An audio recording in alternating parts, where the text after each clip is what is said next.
দুই দিন আগে আপনার হাদি ভাইকে চাকরি দেওয়ার নাম করে যেই আপনার সোশ্যাল মিডিয়াতে একটা খবর ভাইরাল হয়েছিল। আমিও কথা বলছিলাম, বিকজ আমার হৃদয়ে লাগছে।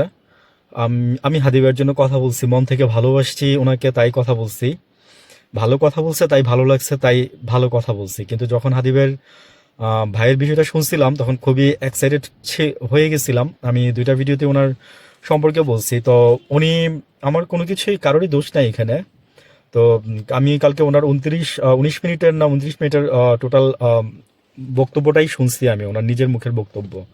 তো আসলে অনেক কিছু আমরা জানি না। যেমন ধরেন, ওনাকে চাকরি দেওয়া হয়েছে, উনি উনি সেটা নিজেও জানে না। তো আমরা জানবো থেকে?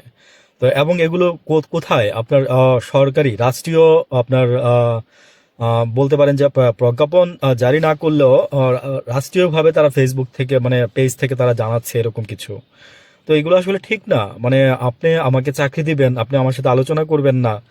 আমার ভাইয়ের খুনির হত্যার বিচার লাঘব করার জন্য বা খুনিকে না ধরার জন্য আপনারা আমাকে চাকরির অফার দিবেন, আমি জানবো না। আমার নিরাপত্তা চেয়ে আমি সেদিন শুধু আপনার কাছে আমি নিরাপত্তা উনি পায় নাই সেদিন, উনি যেদিন এই এই মানে নোটিশটা নিয়ে যেদিন কোর্টে যাবে। তবে অনেক কিছু, হাদি ভাইয়ের লাশ আনার সময়ও আপনার উনি নিরাপত্তা চাইছে সরকারের কাছে, তখন আপনার ওনাকে জাস্ট একটা গানম্যান এবং একজন একটা গাড়ি দেওয়া হয়েছে।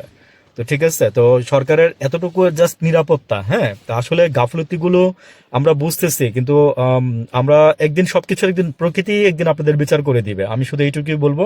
আমি বলছি না বিচার আর কার কাছে চাবেন। আমরা হাদি ভাইকে হয়তো বলে বাঁচায় রাখতে পারবো, আমাদের হৃদয়ে বাস করবে হাদি ভাই, আমাদের মাঝে হাদি ভাই ভাস করবে। কিন্তু ওনার ভাইয়ের কষ্টের কথাগুলো শুনলাম, তো আমি আপনাকে ভাইয়া স্যালুট জানাই। আমি সত্যি যে বললাম, যে একটা কথা বলি, যে আপনি যাকে যত ভালোবাসবেন কষ্টটা তার তত বেশিই লাগবে। এই জন্য আমি একটু বেশিই বলছি আপনার সম্পর্কে। আর আমাকে একজন বলছিল, আমি বলছিলাম যে আমার ভাইয়ের মৃত্যু মানে কোটি টাকা, 10 কোটি টাকার বিনিময়ে আমি রাজি হইতাম না। তো আমাকে একজন ভাই বলছে, আপনি কয়েক কোটি টাকা রাজি হইতেন। আমি বললাম, সরি ভাই, আপনি আমাকে ভুল বুঝছেন। ভাই, টাকা দিয়ে পৃথিবীর সবকিছু কেনা যায় না। এটা আমি আপনাকে বললাম। আমি বললাম না যে সম্পদ আর সম্পত্তির মধ্যে আপনাকে পার্থক্য বুঝতে হবে। আপনি সম্পত্তি ছাড়তে পারবেন, কিন্তু আপনি সম্পদ ছাড়তে পারবেন না। হ্যাঁ, আমি আপনার ঘরের মানুষ, বাবা মা বিক্রি করে দিতে পারবেন, ঘরের ওয়াইফ বিক্রি করে দিতে পারবেন, আপনার সম্পদ, আপনি সম্পত্তি বিক্রি করতে পারবেন, আপনার বাড়িটা বিক্রি করে দিতে পারবেন। এটাই বুঝেন আগে, তারপরে কথা বলতে হবে। আর দ্বিতীয় নম্বর হচ্ছে যে আমি এই জন্য এই ভিডিওটা করছি। ভালো থাকবেন।